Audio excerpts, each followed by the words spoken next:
একটা মানুষ যদি নিজের পরিবার, নিজের সন্তান ফেলে রেখে চলে যায়, তাহলে সেটা সন্তানের উপর কতটা খারাপ প্রভাব ফেলে সেটা আজকের গল্পটা দেখলেই বুঝতে পারবেন। কলকাতার একটি নির্দিষ্ট এলাকার আশেপাশে হঠাৎ করেই নতুন বিবাহিত মহিলারা ফুলশয্যার রাতে চোখে রক্ত উঠে মারা যাচ্ছে। আশ্চর্যের বিষয় হলো মৃত মহিলারা সবাই দুবার বিয়ে করেছে।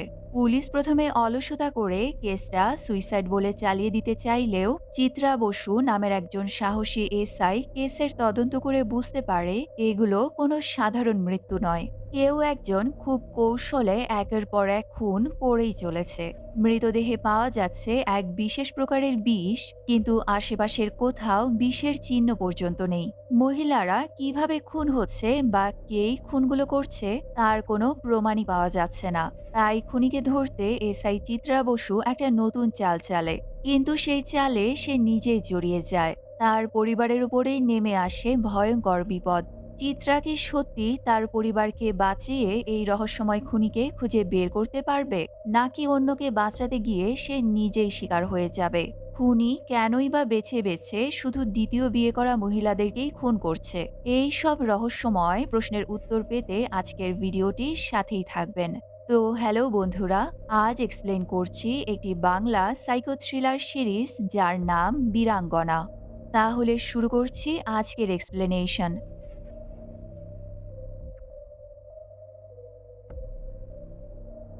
গল্পের শুরুতেই দেখা যায় দুজন ছেলে সিঁড়িতে বসে ড্রিঙ্কস করছে। তাদের মধ্যে একজনের আজকে বিয়ে। কিছুক্ষণ পর ছেলেটি ফুলশয্যার ঘরে ঢুকতেই দেখে তার সদ্য বিবাহিতা স্ত্রী ফাল্গুনী নিথর হয়ে বিছানায় শুয়ে আছে। ফাল্গুনীর দু চোখ দিয়ে রক্ত পড়ছে। ছেলেটা একটু ঘাবড়ে যায় এবং স্ত্রীর কাছে গিয়ে ভালো করে চেক করেই বুঝতে পারে তার স্ত্রী ফাল্গুনী মারা গেছে। কোনো এক অদ্ভুত কারণে ফুলশয্যার রাতেই সে মারা যায়। এরপর সিন শিফট হলে দেখা যায় চিত্রা বসু নামের একজন এসআই রাতে রাস্তায় দাঁড়িয়ে আছে। তখনই তার হাজবেন্ড রাহুল তাকে কল করে। চিত্রা তাকে জানায় তার আজ নাইট ডিউটি আছে। তার আজ রাতে বাড়ি ফিরতে দেরি হবে কারণ একটা মার্ডার কেস আছে। এখন তাকে সেখানেই যেতে হবে। কিছুক্ষণ পর সিনিয়র এসআই বড়াল বাবু টিম নিয়ে সেখানে চলে আসে। তারা চিত্রাকে গাড়িতে তুলে নিয়ে একটা বিয়ে বাড়িতে যায়। কিছুক্ষণ আগেই আমরা যে নববধূর মৃত্যুর ঘটনা দেখলাম, বড়ালবাবু ও চিত্রা সেই ঘটনারই ইনভেস্টিগেশন করতে এসেছে। বড়ালবাবু ডেড বডি দেখে আগেই বলে দেয় মেয়েটা বিষ খেয়ে সুইসাইড করেছে। এরপর সে ফাল্গুনীর শ্বশুরবাড়ির লোকেদের জিজ্ঞাসাবাদ করে জানতে পারে ফাল্গুনী আর তার স্বামী দুজন দুজনকে ভালোবেসে বিয়ে করেছে। ফাল্গুনীর সাথে সবার খুব ভালো সম্পর্ক ছিল। তবে এটা ফাল্গুনীর দ্বিতীয় বিয়ে।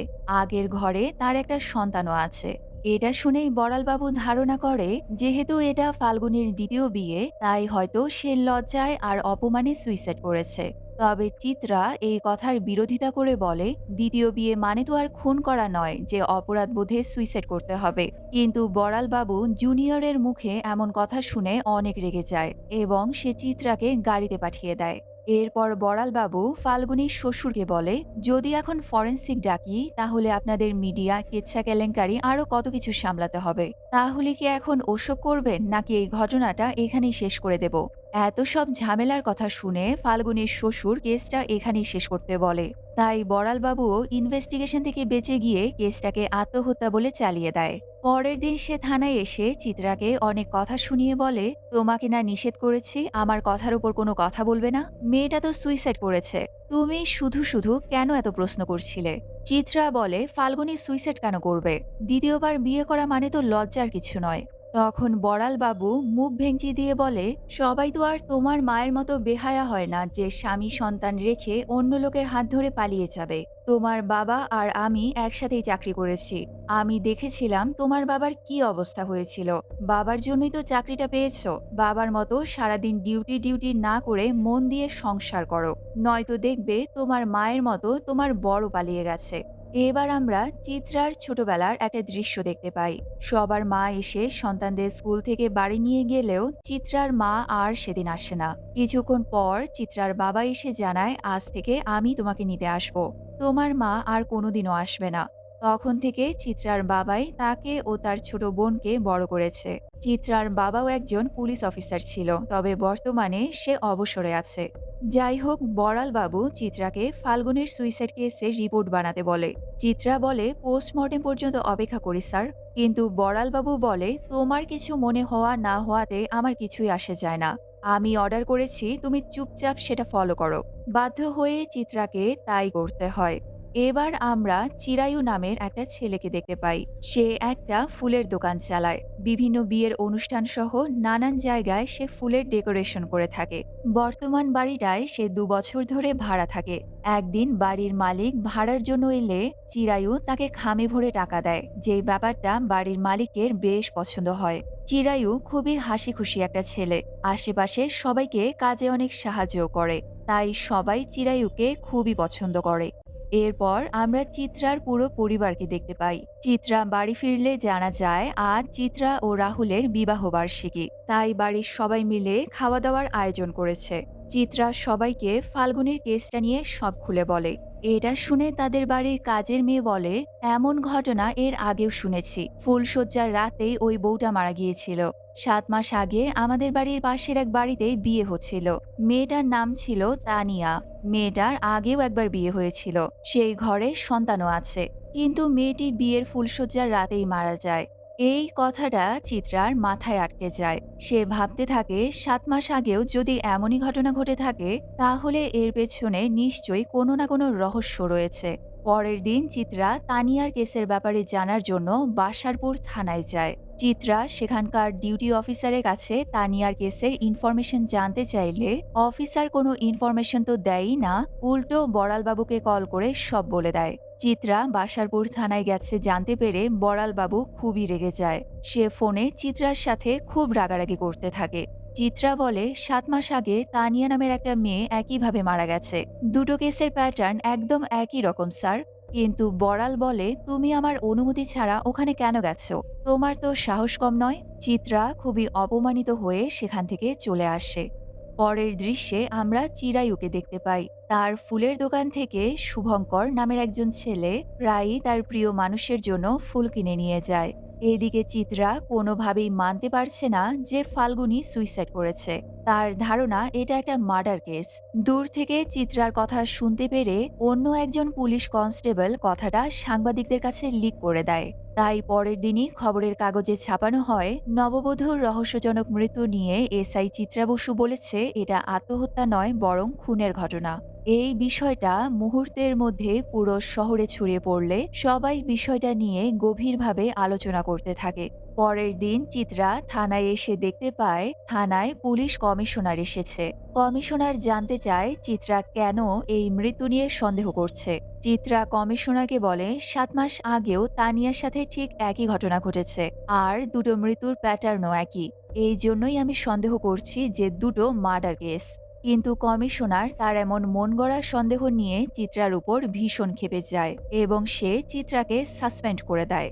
চাকরি চলে যাওয়ায় চিত্রা মনের দুঃখে তার বাবার বাড়িতে আসে। চিত্রার বাবা তার মন ভালো করার জন্য তাকে অনেক মোটিভেট করে। এখানেই আমরা চিত্রার ছোট বোন মিত্রাকেও দেখতে পাই।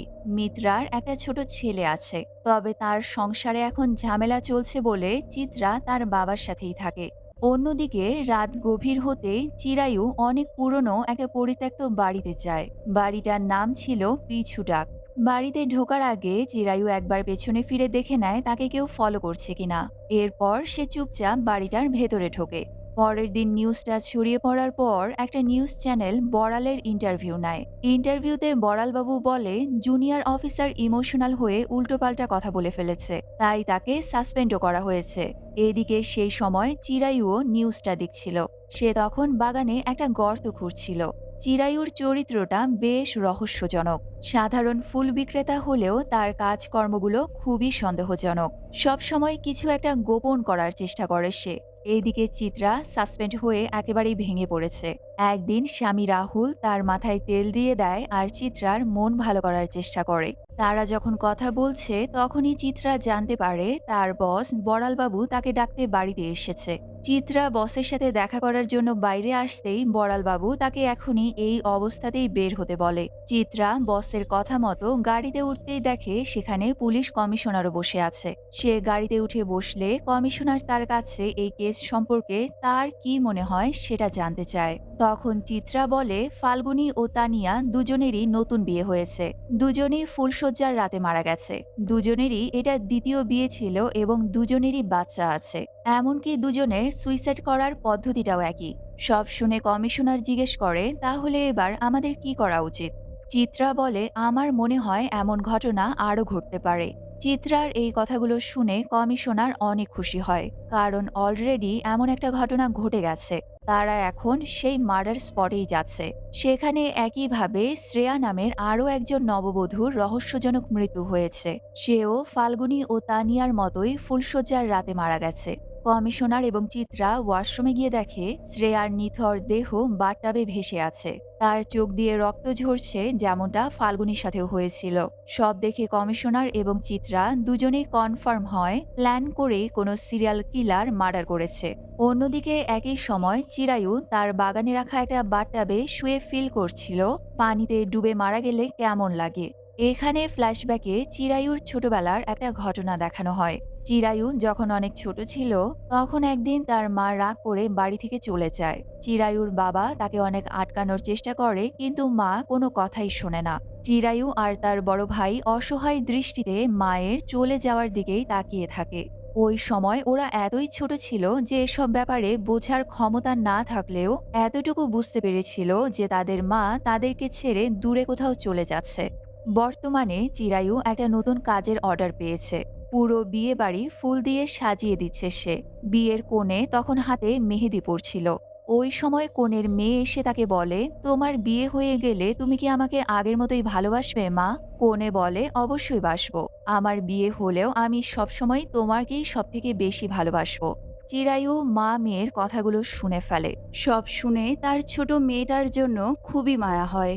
এদিকে পুলিশ হেডকোয়ার্টারে কমিশনার এই কেসের জন্য একটা টিম প্রস্তুত করে, যার টিম লিডার হয় আইপিএস ধীরাজ স্যার, এবং তার সহকারী হিসেবে আছে ফরেন্সিক অফিসার গৌতম এবং হারুন। তারা প্রত্যেকেই এক একজন এক্সপার্ট পুলিশ অফিসার। ওরা ক্রাইম স্পট ইনভেস্টিগেশন করে জানায় শ্রেয়ার ফুলশয্যার ঘরে কিছু মিষ্টি আর চকলেট পাওয়া গেছে, কিন্তু সেগুলোতে কোনো বিষ ছিল না। নিমন্ত্রিতদের খাবারেও কোনো বিষ নেই। গৌতম জানায় মেয়েগুলোর এক্স হাজবেন্ডের সাথে কথা বলেও কোনো ক্লু পাওয়া যায়নি। সবকিছু শুনে কমিশনার এসআই চিত্রাকেও তাদের টিমে রাখতে বলে, কিন্তু ওরা একজন মহিলা পুলিশকে তাদের সাথে কিছুতেই নিতে চাচ্ছিল না। কমিশনার বলে, চিত্রাই প্রথম বুঝতে পেরেছিল এই কেসগুলো সুইসাইড নয়, মার্ডার। ও তোমাদের টিমে থাকলে তোমাদেরই উপকার হবে। তাই কমিশনারের অর্ডারে তারা চিত্রাকেও সহযোগী হিসেবে রাখতে বাধ্য হয়। ধীরাজ স্যার মনে করে চিত্রাকে হয়তো তাদের কোনো কাজেই লাগবে না। এই জন্য সে ব্যঙ্গ করে চিত্রাকে বলে, আপনি কি ফ্যাশন ছাড়া আর কিছু পারেন? তখন চিত্রা একটা ডায়েরি বের করে বলে, খুনি শুধুমাত্র সেই সব মহিলাকে টার্গেট করেছে যারা দ্বিতীয়বার বিয়ে করেছে আর যাদের বাচ্চা আছে। রিসেন্ট যে দুটো মার্ডার হয়েছে সেগুলো শহরের আশেপাশেই হয়েছে, কিন্তু প্রথম মার্ডার অর্থাৎ তানিয়ার মার্ডারটা হয়েছে শহর থেকে অনেকটা দূরে বাসারপুরে। হতে পারে তানিয়া কিলারের টার্গেট ছিল না, সে হঠাৎ করেই খুনটা করেছে। এই মুহূর্তে আমাদের উচিত শহরের আশেপাশে কোথায় কোথায় বিয়ে হতে যাচ্ছে সেটার খোঁজ নেয়া। এরপর আমাদের খুঁজে বের করতে হবে কার কার দ্বিতীয়বার বিয়ে হচ্ছে। তাদেরকে টার্গেট করলে আমরা হয়তো কিলারকে ধরতে পারবো। চিত্রার প্ল্যান শুনে ধীরাজ বেশ অবাক হয়ে যায়, কারণ একজন মহিলা পুলিশ এত বুদ্ধিমান হতে পারে সেটা সে ভাবতেই পারেনি। এবার চিত্রার প্ল্যান অনুযায়ী ধীরাজ ও বাকি টিম কাজ করতে শুরু করে। ওরা সব ম্যারেজ রেজিস্ট্রার অফিসে খোঁজ নিয়ে বের করে সামনে কবে কোন মেয়ের বিয়ে হচ্ছে। ওরা জানতে পারে আজই তর্ষা নামের একটা মেয়ের দ্বিতীয়বার বিয়ে হচ্ছে। তাই ধীরাজ তার টিম নিয়ে বিয়ের আসরে চলে আসে। এটা মূলত সেই বিয়ে যেখানে চিরায়ু ডেকোরেশনের কাজ করছিল। বিয়ের অনুষ্ঠানে চিরায়ুও উপস্থিত ছিল। ধীরাজের টিম বিয়ের কোণে সহ চারিদিকে ভালোভাবে নজর রাখতে থাকে। চিত্রা এক জায়গায় বসে কোণের ওপর থেকে চোখ সরাচ্ছে না। এদিকে চিরায়ু খাবার নিয়ে চিত্রার পাশে এসে বসে। সে চিত্রার সাথে কথা বলার চেষ্টা করে, ঠিক তখনই কোণে ধপাস করে পড়ে যায়। চিত্রা সহ বাকি টিম মেম্বাররা বুঝতে পারে না সবার চোখের সামনে কিভাবে কি হলো। তবে কিছুক্ষণ পরেই তর্ষার সেন্স ফিরে আসে। তর্ষা জানায় হয়তো সারাদিন উপোস করে থাকায় সে সেন্সলেস হয়ে পড়েছিল। বিয়েবাড়ির সবাই তর্ষাকে নিয়ে টেনশন করলেও একমাত্র চিরায়ু আপন মনে বিয়েবাড়ির খাবার খাচ্ছে। এরপর আমরা আবারও একটা ফ্ল্যাশব্যাক দেখতে পাই, যে দুটো বাচ্চা ছেলেকে রেখে তাদের মা চলে গেছে। এখন তাদের বাবা একা একা আর সংসার চালাতে পারছে না। তবে তাদের দুই ভাইয়ের মধ্যে যথেষ্ট ভালোবাসা ছিল। একদিন তাদের বাবা খাবারে বিষ মিশিয়ে সেই খাবার তার দুই ছেলেকে খাওয়ায় এবং নিজেও খায়। সেদিন বাবা সহ দুই ছেলে মৃত্যুর কোলে ঢলে পড়ে। তবে আশ্চর্যজনকভাবে তাদের মধ্যে ছোট ভাইটা বেঁচে যায়। আর এই ছোট ভাইটাই হচ্ছে চিরায়ু। পরের দিন সকালেই পুলিশ খবর পায় তর্ষা ফুলশয্যার রাতেই বিষ খেয়ে মারা গেছে। এরপর চিত্রা আবারও বাসারপুর থানায় আসে।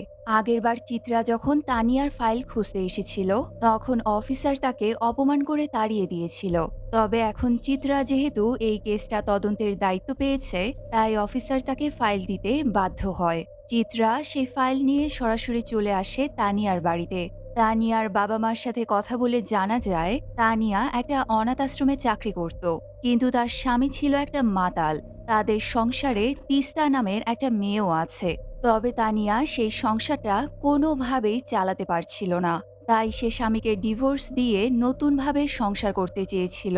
চিত্রা তানিয়ার মেয়ে তিস্তাকে ডেকে বলে, তোমার মা যেদিন মারা গিয়েছিল সেদিনের কোনো ঘটনা যদি তোমার মনে পড়ে তাহলে আমাকে জানিও। এরপর চিত্রা তাদের থেকে তানিয়া যে অনাথ আশ্রমে চাকরি করত সেখানকার নাম্বার নিয়ে কল করে। কেয়ারটেকার ম্যাডাম বলে তানিয়া অনেক ভালো মেয়ে ছিল। সব বাচ্চারাও তানিয়াকে খুবই পছন্দ করত। আশ্রমে একটা ছেলে ছিল যাকে তানিয়া নিজের ভাইয়ের মতো দেখত। এটা শুনে চিত্রা তার থেকে সেই ভাইয়ের নাম ঠিকানা জানতে চায়, কিন্তু ম্যাডাম সেই ছেলের কোনো খোঁজই দিতে পারে না। তবে সে জানায় পুরনো ফাইল খুঁজে বের করে আপনাকে জানাবো। চিত্রা তার এক সহকারীকে বলে, আমরা শুধু হিন্দু মেয়েদের চেক করছি যারা দ্বিতীয়বার বিয়ে করেছে। অন্য ধর্মের মেয়েদের সাথেও তো এমন ঘটনা ঘটতে পারে। তখনই দেখা যায় মারিয়াম নামের একটা খ্রিস্টান মেয়ের দ্বিতীয়বার বিয়ে হচ্ছে। সেখানে চিরাইও উপস্থিত আছে। বিয়ের অনুষ্ঠান হচ্ছে একটা চার্চে। বিয়ে সম্পন্ন হওয়ার কয়েক সেকেন্ডের মধ্যেই মারিয়াম মেঝেতে লুটিয়ে পড়ে। বাকি সবার মতোই তার চোখ থেকেও রক্ত ঝরছে। সবার চোখের সামনেই মারিয়াম মারা যায়। এদিকে একের পর এক মৃত্যুতে পুলিশের টিম অনেক টেনশনে পড়ে যায়। হারুন মারিয়ামের মৃতদেহের ফরেনসিক টেস্ট করে জানায়, ওই মেয়েদের মৃত্যু গাছ থেকে তৈরি এক ধরনের বিশেষ বিষের মাধ্যমে হয়েছে। কিন্তু তাদের আশেপাশে কোনো খাবারে বিষ পাওয়া যায়নি। ধীরাজ স্যার হারুনকে বলে সবগুলো কেসের ফরেনসিক রিপোর্ট কালেক্ট করে একটা ফাইনাল রিপোর্ট বানাতে। তবে হারুন জানায় তার কাছে এখনো ফাল্গুনির ফরেনসিক রিপোর্টটা আসেনি। এটা শুনে ধীরাজ বলে, ওটা তুমি চিত্রার থেকে নিয়ে নাও। ফাল্গুনির কেসটা তো চিত্রার থানার আন্ডারেই ছিল। তখন চিত্রা জানায় আসলে ফাল্গুনির কোনো ফরেনসিক টেস্ট করাই হয়নি। কথাটা শুনে ধীরাজ ভীষণ ক্ষেপে যায়। তবে সে জানতো এখানে চিত্রার কোনো দোষ নেই। তাই সে বড়ালবাবুকে ডেকে জিজ্ঞেস করে, আপনি ফাল্গুনির ফরেনসিক কেন করাননি? বড়াল আত্মবিশ্বাসের সাথে বলে, স্যার ওটা তো সুইসাইড কেস ছিল, তাহলে ফরেনসিকের কি দরকার? ধীরাজ অবাক হয়ে জিজ্ঞেস করে, ওটা সুইসাইড আপনি কিভাবে জানলেন? বড়াল উত্তর দেয়, এক্সপেরিয়েন্স থেকে বলছি স্যার। মেয়েটা দ্বিতীয়বার বিয়ে করেছিল, তাই লজ্জায় বিষ খেয়ে সুইসাইড করেছে। আমি ওর মুখে ফেনাও দেখেছি, সেটা দেখেই বুঝে গেছি। কথাটা শুনে ধীরাজ নিজের রাগ আর কন্ট্রোল করতে পারে না। সে বড়ালকে তার প্যান্ট খুলতে বলে এবং লজ্জা দিতে চায়। ধীরাজ বলে, তুমি যা করেছো তার কোনো ক্ষমা নেই। তোমার একটা ভুলের জন্য আমরা এই কেসটাকে ঠিকমতো সাজাতে পারছি না, তাই তোমাকে শাস্তি পেতেই হবে। আমি এখন তোমার প্যান্ট খুলে তোমাকে পেটাবো। এরপর সে চিত্রাকে অর্ডার দেয় বড়ালের প্যান্ট খোলার জন্য। এই কথা শুনে চিত্রা ভীষণই লজ্জায় পড়ে গেলেও সিনিয়রের কথা তো তাকে মানতেই হবে। তাই সে ভয়ে ভয়ে বড়ালের প্যান্টে যখনই হাত দিতে যাবে, তখনই তার ফোনে একটা কল আসে। সে বাইরে এসে বড়ালের এই অবস্থা দেখে অনেক হাসতে থাকে, কারণ এতদিন বড়াল তাকে অকারণে কথায় কথায় খুবই অপমান করত। এবার তার উচিত শাস্তি হয়েছে। এরপর সে হাসি কন্ট্রোল করে কলটা রিসিভ করে। ফোনের ওপাশ থেকে অনাথ আশ্রমের ম্যাডাম জানায় সে তানিয়ার ওই ভাইটার ডিটেলস জোগাড় করেছে। চিত্রা তার থেকে ছেলেটার নাম ও ঠিকানা নিয়ে নেয়। ছেলেটার নাম ছিল চিরায়ু। নামটা শুনতেই চিত্রার মনে একটু খটকা লাগে। সে দৌড়ে গিয়ে প্রত্যেকটা বিয়ের গেস্ট লিস্ট চেক করলে একটা দারুণ ক্লু পেয়ে যায়। যেসব বিয়েতে বউরা মারা গেছে, এই চিরায়ুই প্রত্যেকটা বিয়েতে ফুলের সাপ্লাই দিত। তাদের কাছে সবকিছু একটু একটু করে পরিষ্কার হতে শুরু করে। ধীরাজ স্যার তখনই চিরায়ুকে ধরে নিয়ে আসার জন্য গৌতম আর চিত্রাকে পাঠিয়ে দেয়। কিন্তু সেখানে গিয়ে তারা দেখতে পায় দোকানটা বন্ধ। তারা দোকানের তালা ভেঙে ভেতরে সবকিছু ভালোভাবে তল্লাশি করতে শুরু করে। এরই মাঝে বাড়িওয়ালা সেখানে এসে গৌতমের কাছে সার্চ ওয়ারেন্টি দেখতে চায়, কিন্তু গৌতমরা তাড়াহুড়োর কারণে কোনো সার্চ ওয়ারেন্টি আনেনি। চিত্রা তখন লোকটাকে বোঝানোর চেষ্টা করে বলে পুলিশ চিরায়ুকে খুঁজছে, সে কয়েকটি মার্ডার কেসের প্রধান সাসপেক্ট। কিন্তু লোকটা তাদের কোনো কথাই না শুনে বলে সার্চ ওয়ারেন্ট ছাড়া কোনোভাবেই তল্লাশি নেওয়া যাবে না। তাই তারা বাধ্য হয়ে দোকান থেকে বেরিয়ে আসে। চিত্রা বাড়িওয়ালাকে বলে যদি কিছু মনে না করেন তাহলে আমাকে আপনার বাড়িটা দেখাতে পারবেন। লোকটা রাজি হয়ে তাদেরকে নিজের বাড়িতে নিয়ে আসে। চিত্রা ওই লোকের বাড়ির আশপাশটা ভালো করে চেক করতে শুরু করে। এমন সময় সে হঠাৎ বারান্দায় একটি মহিলাকে দাঁড়িয়ে থাকতে দেখে। চিত্রা তার দিকে তাকাতেই মহিলাটি আড়ালে লুকিয়ে পড়ে। এই সুযোগে চিরায়ু দেয়াল টপকে তার দোকানের ভেতরে ঢুকে দেখে সবকিছু এলোমেলো হয়ে পড়ে আছে। সে বুঝতে পারে পুলিশ তার ব্যাপারে জেনে গেছে, তাই এখন তাকে আরো বেশি সতর্ক থাকতে হবে। এদিকে একজন পুলিশকে ছদ্মবেশে চিরায়ুর দোকানের সামনে পাহারায় রেখে চিত্রারা আবারও অফিসে ফিরে যায়। সেদিন রাতে বাড়ি ফিরে চিত্রা দেখে রাহুল তাদের জন্য বাইরে ডিনার ডেট প্ল্যান করেছে। এটা শুনে চিত্রা খুশি মনে ড্রেস চেঞ্জ করে রাহুলের সঙ্গে বেরিয়ে পড়ে। চিত্রা ও রাহুল প্রথমে সিনেমা দেখতে আসে। সে রাহুলকে গাড়ি পার্ক করতে বলে পপকর্ন কিনতে যায়। এমন সময় চিরায়ু হঠাৎ কালো মুখোশ পরে রাহুলের সামনে আসে।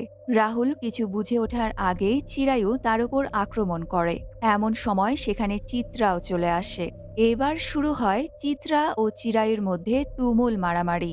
এক পর্যায়ে চিরায়ু চিত্রাকে আহত করে পালানোর চেষ্টা করে, তবুও চিত্রা চিরায়ুর পিছু নেয়। চিরায়ু ব্রিজ থেকে লাফ দিয়ে চলন্ত ট্রাকের ওপর ঝাঁপিয়ে পড়ে সেখান থেকে পালিয়ে যায়। পরদিন সকালে ডাক্তার এসে আহত রাহুলকে চেক করে যায়। রাহুলের এমন অবস্থা দেখে চিত্রার ভীষণই কষ্ট হচ্ছিল, কারণ তার কারণে আজ তার পরিবারকে এমন ভোগান্তির শিকার হতে হচ্ছে।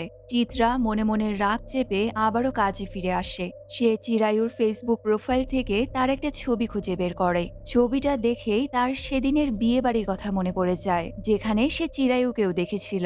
ছবিটা দেখে সে গৌতমকে নিয়ে চিরায়ুকে ধরার জন্য রওনা হয়। কিন্তু অদ্ভুত ব্যাপার হলো তারা থানা থেকে বেরোনোর আগেই চিরায়ু নিজেই থানায় হাজির হয়। তাকে দেখে চিত্রা সহ বাকি সবাই ভীষণই অবাক হয়ে যায়। এরপর তাকে ইন্টারোগেশন রুমে এনে চারিদিকে ক্যামেরা সেট করা হয়। তবে চিরায়ুর মনে কোনো ভয় নেই। সে ক্যামেরা দেখে আরো বেশি ভাব নিতে থাকে। প্রথমে ধীরাজ তার সাথে কথা বলতে আসে। তাদের কাছে যেহেতু চিরায়ুর বিরুদ্ধে কোনো প্রমাণ ছিল না, তাই ধীরাজ ঘুরিয়ে পেঁচিয়ে তার মুখ থেকে সত্যিটা স্বীকার করানোর চেষ্টা করে। কিন্তু চিরায়ু ছিল অনেক বেশি চালাক। সেও বুঝে গেছে পুলিশের কাছে তার বিরুদ্ধে কোনো প্রমাণ নেই, তাই সে কনফিডেন্সের সাথে সব কথার উত্তর দিতে থাকে। ধীরাজ ওই চারজন ভিকটিমের ব্যাপারে জিজ্ঞেস করলে চিরায়ু খুবই স্বাভাবিকভাবেই উত্তর দেয়। তবে তানিয়ার ব্যাপারে বলার সময় সে তাদের অতীতের কথা বলতে থাকে। তারা দুজনে অনাথ আশ্রমে একসাথে ফুল গাছ লাগাতো। একদিন তানিয়া চিরায়ুকে বলেছিল গাছের সবথেকে জরুরি অংশ হচ্ছে তার শিকড়। শিকড়ের দায়িত্ব হলো সব ঝড়ঝাপটা কাটিয়ে মাটিকে আগলে ধরে গাছকে বাঁচানো। তানিয়ার এই কথাটা চিরায়ুর মাথায় গভীরভাবে গেঁথে যায়। তার কথা শুনেই বোঝা যাচ্ছিল সে তানিয়াকে নিজের বোনের মতোই ভালোবাসতো। তারা কথা বলতে বলতেই সেখানে চিত্রাও চলে আসে। ধীরাজ জিজ্ঞেস করলে চিরায়ু জানায় সে ৮ বছর বয়সে অনাথ আশ্রমে গিয়েছিল। এবার চিত্রা জিজ্ঞেস করে তার বাবা মায়ের মধ্যে সম্পর্ক কেমন ছিল। তবে এই কথাটা শুনেই চিরায়ু একেবারেই ঘাবড়ে যায়। সে কোনো মতেই চিত্রার প্রশ্নের উত্তর দিতে চায় না। চিত্রা যতই জোর দিচ্ছে সে ততই ভয় পেয়ে যাচ্ছে। চিত্রা বারবার জিজ্ঞেস করার পরেও সে আসল ঘটনা স্বীকার করে না। এটা দেখে ধীরাজ স্যার বাধ্য হয়ে কয়েক মিনিটের জন্য ব্রেক নেয়। বাইরে এসে সে চিত্রাকে বলে এই ছেলে সহজে কোনো কিছু স্বীকার করবে না। ও বুঝে গেছে আমাদের কাছে কোনো এভিডেন্স নেই। তাদের কথার মাঝে একজন কনস্টেবল এসে জানায় তানিয়ার মেয়ে চিত্রার সাথে দেখা করতে এসেছে। তার এমন কিছু মনে পড়েছে যেটা সে চিত্রাকে বলতে চায়। চিত্রা মেয়েটার সাথে কথা বলতে চাইলে ধীরাজ স্যার তাকে আটকিয়ে আবারও চিরায়ুকে ইন্টারোগেট করতে পাঠায়। চিত্রাকে দেখেই চিরায়ু আবারও ভয় পেতে থাকে। এবার চিত্রা শান্ত গলায় তার কাছে জানতে চায় তার আর তার পরিবারের সম্পর্ক কেমন ছিল, তার মায়ের কি হয়েছিল, তার বাবার ভাই কিভাবে মারা গেল। কিন্তু এবারও চিরায়ু কোনো উত্তর দেয় না। চিত্রা আবার জিজ্ঞেস করে তাদের পরিবারের আর্থিক অবস্থা কেমন ছিল, তাদের কোনো অভাব অনটন ছিল কিনা। চিরায়ু এবারেও কিছু বলতে চায় না। সে শুধু বলে তার মা খুব ছোটবেলায় তাদেরকে ছেড়ে চলে গেছে। এরপর তার বাবা আর তারা দুই ভাই বিষ খেয়ে নেয়। চিরায়ুর বাবা আর ভাই মারা গেলেও সৌভাগ্যবশত সে বেঁচে যায়। যখনই চিত্রা তার মায়ের ব্যাপারে কিছু জানতে চায় তখনই তার মুখটা একেবারে কালো হয়ে যায়। চিত্রা জিজ্ঞেস করে তানিয়ার যখন বিয়ে হচ্ছিল তখন তোমার কেমন লেগেছিল। চিরায়ু এবারও মন খারাপ করে বসে থাকে। সেটা দেখে চিত্রা বলে মায়ের কথা বললে মুখ কালো হয়ে যাচ্ছে, তানিয়ার কথা বললেও মুখ কালো হয়ে যাচ্ছে, তোমার প্রবলেমটা কি। চিরায়ু তার প্রশ্ন শুনে ভয় পেয়ে বলে তার উকিলকে ছাড়া সে কিছুই বলবে না। কিন্তু চিত্রা তো একেবারেই নাছোড়বান্দা।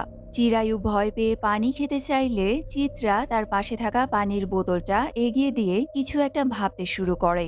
তার নিজের অতীতের কথাগুলো মনে পড়ে যায়। তার মাও তো একটা সময় তাদেরকে ছেড়ে চলে গিয়েছিল। তবে তার বাবা কখনোই মাকে দোষারোপ করেনি। এরপর থেকে চিত্রার বাবা অনেক কষ্ট করে তাকে আর তার ছোট বোনটাকে একটু একটু করে বড় করে তোলে। এইসব কথা মনে পড়তেই চিত্রা অনেক ইমোশনাল হয়ে যায়। সে চিরায়ুকে বলে আসলে আমার জীবনটাও ঠিক তোমার মতোই। আমার মাও আমাদেরকে ছেড়ে চলে গেছে। তোমার কষ্টটা আমি বুঝতে পারছি। মা না থাকলে জীবনটা অনেক কঠিন হয়ে যায়। তোমার তানিয়া দিদি ঠিকই বলেছে, গাছের শিকড়ের কাজ হচ্ছে ঝড়ঝাপটা থেকে গাছকে বাঁচানো। কিন্তু তোমার আর আমার মায়ের মতো মহিলারা এই বিষয়টা বুঝতে চায় না। চিত্রার এমন কথা শুনে চিরায়ু বলে এই ধরনের মানুষদের সাথে যেমনটা হচ্ছে এটাই হওয়া উচিত। তানিয়া দিদি ঠিকই বলেছিল, কিন্তু সেও তার কথা রাখেনি। সে শিকড় হয়ে তার পরিবারের পাশে থাকেনি। এই জন্যই তার সাথে এমন হয়েছে। এরপর চিরায়ু যখন ইমোশনাল হয়ে ধীরে ধীরে সব বলতে থাকে তখনই গৌতম এসে চিত্রাকে ডাক দেয়। চিরায়ু হুঁশ ফিরে পেয়ে আবারও নীরব হয়ে যায়। চিত্রা বাইরে গিয়ে প্রচণ্ড রাগে গৌতমকে বলে তুমি আমাকে এখনই ডাকলে কেন, মাত্রই সেসব স্বীকার করছিল। তখন গৌতম জানায় তানিয়ার মেয়ে বলেছে খুনি একজন বৃদ্ধ মহিলা। কথাটা শুনে চিত্রা যেন আকাশ থেকে পড়ে। সে বাচ্চা মেয়েটার সাথে কথা বলতে এলে চিত্রা জানায় তার সাথে একদিন এক বৃদ্ধ মহিলা নিজেই বন্ধুত্ব করতে আসে। মহিলাটি তিস্তার থেকে কথায় কথায় তানিয়ার সম্পর্কে সব জেনে নেয়। তারা খোঁজ নিয়ে জানতে পারে শুধু তানিয়ার ক্ষেত্রেই নয়, বাকি তিনজনের ক্ষেত্রেও একই ঘটনা ঘটেছে। প্রত্যেকবারই একজন বৃদ্ধ মহিলা এসে বাচ্চাদের কাছে তাদের মায়েদের ইনফরমেশন জানতে চেয়েছিল। সব শুনে চিত্রা এবার কি করবে কিছুই বুঝতে পারছে না। এখন তাদের কাছে চিরায়ুকে আটকে রাখার মতো কোনো প্রমাণ নেই দেখে ধীরাজ স্যার চিরায়ুকে ছেড়ে দিতে বলে। চিরায়ু সেটা শুনে খুশিতে নাচতে নাচতে থানা থেকে বেরিয়ে আসে। তার মুখে তখন একটা রহস্যময় হাসি। এবার আমরা দেখতে পাই ওই বৃদ্ধ মহিলা আর কেউ নয়, সেটা চিরায়ুই ছিল। সে প্রথমে তার টার্গেট সিলেক্ট করত। এরপর বৃদ্ধ মহিলা সেজে বাচ্চাদের সাথে বন্ধুত্ব করে সব ইনফরমেশন বের করত। বাচ্চাদেরকে একটা বিষ মেশানো চকলেট দিয়ে বলতো তোমার মা যখন রাতে ফুলের বিছানায় বসে থাকবে তখন এটা তুমি তোমার মাকে খেতে দিও, তাহলেই দেখবে তোমার মা তোমাকে ভীষণ ভালোবাসবে। বৃদ্ধার কথা অনুযায়ী বাচ্চাগুলো তাই করত। আর এই বিষ মেশানো চকলেট খেয়েই তারা মারা যেত। কিন্তু এই ব্যাপারটার সাথে যে চিরায়ু জড়িত সেটা পুলিশ কোনোভাবেই ধরতে পারছে না। তারা বাচ্চাদের কথা অনুযায়ী বৃদ্ধ মহিলার একটা স্কেচ এঁকে তাকে খুঁজতে শুরু করে। কিন্তু এত কিছুর পরেও চিত্রার মন মানছে না। তার বারবারই মনে হচ্ছে সবকিছুর পেছনে কোনো না কোনোভাবে চিরায়ু দায়ী। একদিন তার মাথায় একটা বুদ্ধি আসে। সে তার বন্ধু শুভঙ্করকে কল দিয়ে বলে আমি তোমাকে একটা ছেলের নাম্বার দিচ্ছি, তুমি ওকে ফোন করে একটা মিথ্যে কথা বলবে। চিত্রার কথা শুনে শুভঙ্কর প্রথমে বেশ অবাক হয়ে যায়। চিত্রা ছেলেটার নাম্বার পাঠালে শুভঙ্কর সেটা দেখে বলে আরে এটা তো চিরায়ুর নাম্বার, আমি তো ওকে চিনি, আমি সবসময় ওর কাছ থেকেই ফুল কিনি। চিত্রা জিজ্ঞেস করে তুমি কার সাথে রিলেশনে আছো সেটা কি সে জানে। শুভঙ্কর বলে না, সেটা ও জানে না। তখন চিত্রা বলে, তুমি ওকে ফোন করে বলবে তোমার বাবা খুবই অসুস্থ হয়ে পড়েছে, তাই তুমি এই শুক্রবারই বিয়ে করছো। আর পাত্রীর নাম বলবে মিত্রা বসু। কথায় কথায় তাকে এটাও জানিয়ে দেবে যে এটা মিত্রার দ্বিতীয় বিয়ে। শুভঙ্কর চিত্রার কথা মতো চিরায়ুকে ফোন করে জানায় সে এই শুক্রবারে বিয়ে করছে আর তার বিয়ের ফুলের দায়িত্ব চিরায়ুকেই নিতে হবে। খবরটা শুনে চিরায়ু ভীষণ খুশি হয়। তবে যখন সে জানতে পারে শুভঙ্করের হবু স্ত্রীর এটা দ্বিতীয় বিয়ে, তখনই তার মুখটা একেবারে কালো হয়ে যায়। সে শুভঙ্করের থেকে মেয়েটার নাম জেনে নিয়ে ফেসবুকে তার প্রোফাইল খুঁজতে থাকে। একটা ছবি থেকে সে জানতে পারে মেয়েটা আর কেউ নয়, বরং চিত্রার ছোট বোন। তার আগে একবার বিয়ে হয়েছিল এবং একটা বাচ্চা ছেলেও আছে। এবার সে মিত্রাকে মারবে বলে টার্গেট করে। পরদিন সকালে মিত্রার ছেলে রুদ্র স্কুলে গেলে চিত্রা এবং তার পুরো টিম ছদ্মবেশে স্কুলের আশেপাশে নজর রাখতে থাকে। চিত্রা সাথে করে মিত্রাকেও নিয়ে এসেছে। মিত্রা কিছু না জেনে চিত্রার সাথে ঝগড়া করতে থাকে, কারণ চিত্রা একটা সামান্য কেস সলভ করার জন্য তার ছেলের জীবন ঝুঁকির মধ্যে ফেলছে। কিন্তু চিত্রা এসব কথার কোনো উত্তরই দেয় না। কিছুক্ষণ পর রুদ্রর স্কুল ছুটি হলে সবাই অ্যালার্ট হয়ে যায়। রুদ্র স্কুল থেকে বেরিয়ে আসলে একজন বৃদ্ধ মহিলা তার দিকে এগিয়ে যায়। বৃদ্ধ মহিলাটি রুদ্রের হাতে একটা ব্যাগ ধরিয়ে দেয়। এটা দেখে চিত্রা দৌড়ে রুদ্রের কাছে যাচ্ছে, কিন্তু ততক্ষণে একটা বাস এসে বৃদ্ধ মহিলাকে আড়াল করে ফেলে। বাসটি চলে গেলে বৃদ্ধ মহিলাকে আর সেখানে দেখা যায় না। অনেক খোঁজাখুঁজির পর তারা ফাইনালি সেই মহিলাকে দেখতে পায়, কিন্তু কাছে গিয়ে দেখা যায় সে সত্যিই একজন বৃদ্ধ মহিলা। পুলিশ দেখে মহিলাটি ভীষণই ভয় পেয়ে বলে, আপনারা আমাকে কেন ধরেছেন? আমি তো কিছু করিনি। চিত্রা জিজ্ঞেস করে সে রুদ্রের হাতে কিসের ব্যাগ দিয়েছে। মহিলা জানায় তাকে একটা অচেনা নাম্বার থেকে রুদ্রের জন্য কেকের অর্ডার দেয়া হয়েছে, সেটার ডেলিভারি করার জন্যই সে এসেছে। তখনই চিত্রার চোখ পড়ে কেকের প্যাকেটের দিকে। সে মহিলাকে জিজ্ঞেস করে, আপনি কি চিরায়ুকে চেনেন? মহিলাটি বলে, চিনি তো, আমার কেকের দোকানের সামনেই তো ওর ফুলের দোকান। ও খুবই ভালো ছেলে, আমাকেও খুব সাহায্য করে। এবার চিত্রা চিরায়ুর আসল প্ল্যানটা বুঝতে পারে। মূলত সে বৃদ্ধা মহিলাকে রুদ্রের কাছে পাঠিয়েছে যাতে পুলিশ তাকে নিয়ে ব্যস্ত থাকে আর এই সুযোগে সে মিত্রাকে কিডন্যাপ করে নিয়ে যেতে পারে। চিত্রা দৌড়ে গিয়ে গাড়ির ভেতরটা চেক করলেই দেখে মিত্রা সেখানে নেই। সে বুঝতে পারে এই সব কিছুই চিরায়ুই করেছে। সে তখনই যাকে চিরায়ুর পাহারাদার হিসেবে রেখেছে তাকে কল করে। লোকটি জানায় চিরায়ু ঘণ্টাখানেক আগে পাবলিক ওয়াশরুমে ঢুকেছে, কিন্তু এখনো বের হয়নি। এটা শুনে চিত্রা ভীষণই ঘাবড়ে যায়, কারণ কোনো মানুষ তো অকারণে ওয়াশরুমে 1 ঘন্টা কাটানোর কথা নয়। চিত্রা তাকে তাড়াতাড়ি ওয়াশরুমে গিয়ে চেক করতে বলে। লোকটা ভেতরে গিয়ে দেখে চিরায়ু ভেন্টিলেটর ভেঙে পালিয়েছে। সেটা শুনে চিত্রাসহ পুরো টিম একেবারে হতাশ হয়ে পড়ে। ঠিক তখনই তাদের সামনে চিরায়ু মিত্রাকে নিয়ে একটা সবজির ট্রাকে করে পালিয়ে যায়। ট্রাকটা চারিদিক দিয়ে ঢাকা ছিল, তাই কেউ তাদেরকে দেখতেও পায় না। থানায় ফিরে একজন কনস্টেবল চিত্রাকে চিরায়ুর মায়ের একটা ছবি দেখায়। ছবিটা দেখে চিত্রা তাকে চিনে ফেলে। এই মহিলাকে সে চিরায়ুর দোকানের মালিকের বাড়িতে দেখেছিল। এবার চিত্রা কাউকে কিছু না বলে থানা থেকে বের হয়ে যায়। এদিকে চিরায়ু ততক্ষণে মিত্রাকে তার ছোটবেলার পুরনো বাড়িতে নিয়ে এসে তাকে মারার পুরো প্রস্তুতি শুরু করেছে। সে মিত্রার হাত পা এবং মুখ বেঁধে রেখেছে।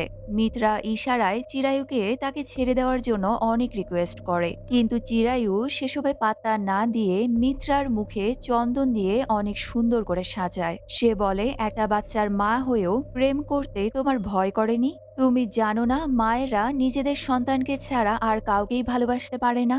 চিরায়ু অনেক ক্ষেপে গিয়ে বলে, ভগবান শুধু মেয়েদেরই মা হওয়ার ক্ষমতা দিয়েছে।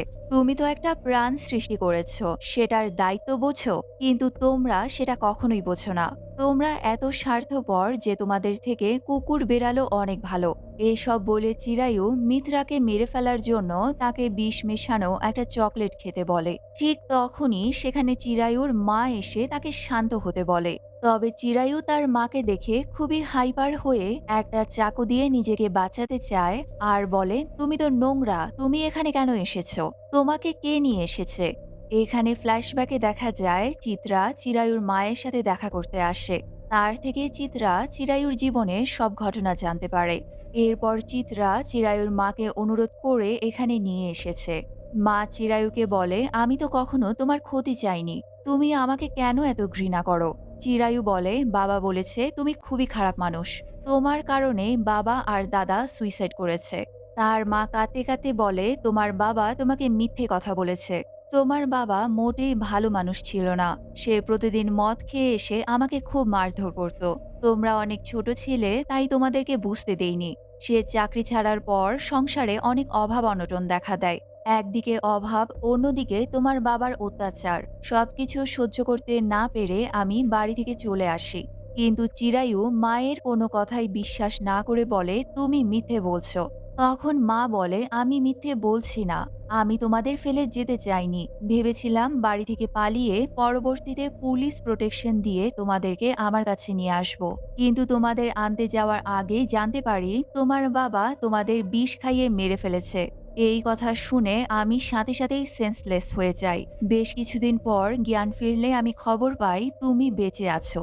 তোমার সাথে দেখা করতে অনাথ আশ্রমে গেলে সেখানে আমার তানিয়ার সাথে পরিচয় হয়। তানিয়া বলেছিল তুমি নাকি আমার নাম শুনলেই ভয় পাচ্ছ, তাই আমি তানিয়ার কথা মতো আড়াল থেকেই তোমাকে দেখতাম। প্রতি মাসে তোমার জন্য তানিয়ার কাছে টাকা পাঠাতাম। এরপর তুমি বড় হলে তোমাকে আমার বাড়িতে ভাড়া থাকতে আনি, যাতে তুমি সব সময় আমার চোখের সামনে থাকো। তুমি আমাকে ঘৃণা করলেও আমি কখনোই তোমার থেকে দূরে যাইনি, শুধু সামনে আসতে ভয় পেতাম কারণ তুমি আমাকে দেখলেই ভয় পাও। মায়ের কথাগুলো শুনে এবার চিরায়ু নিজের ভুল বুঝতে পেরে ভীষণই ইমোশনাল হয়ে পড়ে। এরই মাঝে মিত্রা সুযোগ বুঝে সেখান থেকে পালাতে গেলে চিরায়ু তাকে ধরে ফেলে বলে, তোমাকে তো কোনোভাবেই ছাড়া যাবে না, তোমাকে ছেড়ে দিলে তোমার দিদি আমাকে ছাড়বে না। ঠিক সেই মুহূর্তেই চিত্রা এসে মিত্রাকে বাঁচিয়ে নেয়। সে চিরায়ুকে ধরে বলে, মানছি তোমার ছোটবেলা একদম ভালো ছিল না, কিন্তু তাই বলে কি বড় হওয়ার পরেও তোমার মনে প্রশ্ন জাগেনি যে দোষটা তোমার বাবার হতে পারে? অন্তত একটিবার সত্যিটা জানার চেষ্টা করলে এতগুলো মানুষকে অকারণে মরতে হতো না। তোমার বোঝা উচিত ছিল গাছ আর মানুষ কখনো এক হয় না। মায়েরা চাইলেও সবসময় সংসার আঁকড়ে ধরে থাকতে পারে না। আমাদের মাও আমাদের ছেড়ে চলে গিয়েছিল কারণ আমার বাবা তাকে একদম সময় দিত না। কিন্তু তাই বলে আমরা কোনোদিনও আমাদের মাকে দোষারোপ করিনি, কারণ সে মা হলেও তার নিজের ইচ্ছে মতো বাঁচার স্বাধীনতা তার আছে। এরপর পুলিশের টিম এসে চিরায়ুকে ধরে নিয়ে যায়। চিরায়ু চিৎকার করে তার মাকে বলে, মা আমাকে বাঁচাও, ওরা আমাকে মেরে ফেলবে। কিন্তু তার মায়ের আর কিছুই করার ছিল না, কারণ সে জানতো তার ছেলে এখন আর স্বাভাবিক নেই, সে একজন সাইকোপ্যাথে পরিণত হয়েছে। ফাইনালি কেসটা সলভ করাতে পুলিশ কমিশনার চিত্রার প্রমোশনের জন্য রেফার করে। সেটা শুনে চিত্রা ভীষণ খুশি হয়। এরই মাঝে রাহুল সেখানে এসে চিত্রার টিফিন বক্স দিয়ে যায়। ফিরে যাওয়ার সময় রাহুলের কাছে একটা কল আসে। অপর পাশের লোকটা বলে, তোমার বউয়ের তো শুনলাম প্রমোশন হচ্ছে, এখন তো আমাদের কাজ করতে একটু ঝামেলা হয়ে যাবে। রাহুল তাকে আশ্বস্ত করে বলে, আপনি একদম টেনশন করবেন না, প্রমোশন হলেও বউটা তো আমারই থাকবে। চিত্রা আমার কথায় ওঠে আর বসে, আমি সবকিছু ঠিক ম্যানেজ করে নেব। এসব কথা বলতে বলতেই সে বাড়ির উদ্দেশ্যে রওনা দেয়। রাহুল কার সাথে কি নিয়ে কথা বলছিল সেটা আর দেখানো হয় না, তবে বোঝা যাচ্ছে রাহুলের এই কথার পেছনে নিশ্চয়ই কোনো রহস্য লুকিয়ে আছে। আর এটা দেখিয়েই আজকের গল্পটা এখানেই শেষ হয়ে যায়। সিরিজের শেষ দেখে পরিষ্কার বোঝা যায় এই গল্পের সিজন 2 আসবে। পরের সিজন এলে আমি সেটাও এক্সপ্লেইন করার চেষ্টা করব। সেই পর্যন্ত আপনারা সবাই ভালো থাকবেন, সুস্থ থাকবেন।